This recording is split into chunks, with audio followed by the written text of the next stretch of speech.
Bonjour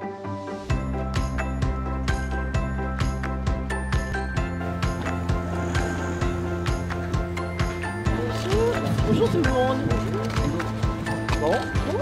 Est-ce que vous pensez que le climat transforme le rôle des journalistes qui sont, comme vous, très informés des phénomènes météo, qui ont même été à l'avant-garde finalement de l'information sur la météo? Alors, si vous voulez, mon métier, c'est un métier d'abord de météorologiste, ensuite de journaliste. J'essaie de comprendre le temps qu'il fait, de comprendre le temps qu'il va faire et d'essayer de transmettre ensuite au public ces informations météorologiques sur des échéances qui sont relativement courtes pour le grand public tous les jours sur les antennes de Radio France.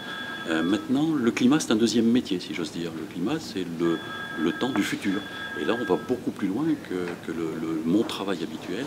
Et là, c'est un métier qui est en train de modifier un peu notre comportement sur l'ensemble des médias.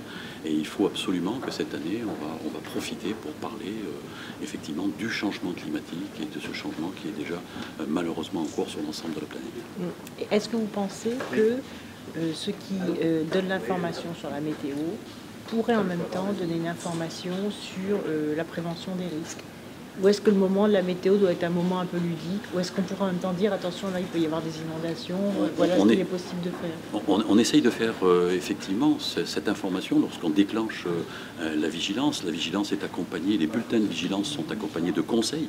Et ces conseils de vigilance, à la radio, j'essaie effectivement de les intégrer au bulletin météo en parlant de ces phénomènes à risque lorsque se déclenche une vigilance à partir du niveau orange et rouge, bien sûr, bien entendu.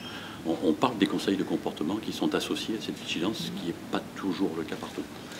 Alors si vous pouviez nous dire les 3 mots que vous préférez dans le vocabulaire météorologique? Les 3 mots que je préfère dans le vocabulaire météorologique, c'est un ciel de traîne, c'est joli, ouais. C'est un ciel qui change d'aspect, avec de temps en temps des coins de ciel bleu, de temps en temps de gros nuages menaçants. Ouais. Ça, c'est un élément intéressant. Le vent turbulent, pour dire que le vent souffle fort. Ouais. Ça, c'est un deuxième élément. Et puis, on essaye de ne pas négativer les bulletins météo. On ne parle pas trop du temps maussade, on ne parle pas trop du temps médiocre. On essaye de trouver des mots qui sont un peu poétiques pour décrire le temps qu'il va faire. Et un temps médiocre, vous le traduisez comment, là? J'ai un temps mitigé. Très bien, merci beaucoup. Pas de quoi.